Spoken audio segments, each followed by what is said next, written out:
Good evening বন্ধুরা। আজকে আমরা সন্ধ্যের সময় সবাই রেডি হয়ে পড়েছি, কারণ আমরা যাব একটা বিয়েবাড়িটা হচ্ছে নেতাজি নগরে বড়ে পাপা লজে। আর আমি আজকে এই শাড়িটা পরেছি, এইটা আমার বড্ড প্রিয় শাড়ি। তারপরেই পৌঁছে গেলাম লজটা দেখেছো কি দারুণভাবে সাজিয়েছে। তারপরেই হলো বাজি পোড়ানো।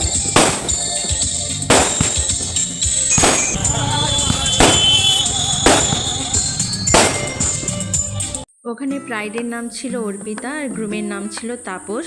ওই লজেই একটা ঠাকুরের মূর্তি রাখা ছিল, যেটা দেখতে কি দারুণ লাগছে। তারপরেই দেখাচ্ছি তোমাদের গ্রুম আর ব্রাইডকে। ব্রাইডের সাজানোটা দারুণ হয়েছিল, দুজনকে একসাথে সুন্দর লাগছে। ওদের নতুন জীবন ভালো কাটুক, সারা জীবন যেন ওরা একসাথেই থাকে। তারপর আমরা বিয়ে বাড়িতে খাওয়া দাওয়া করে রাত্রেবেলা বাড়ি চলে এলাম। রাত্রে বাড়ি আসতে অনেকটাই দেরি হয়ে গেছিলো, প্রায় 11টা বেজে গেছিলো। তাহলে আজকের মতো টাটা।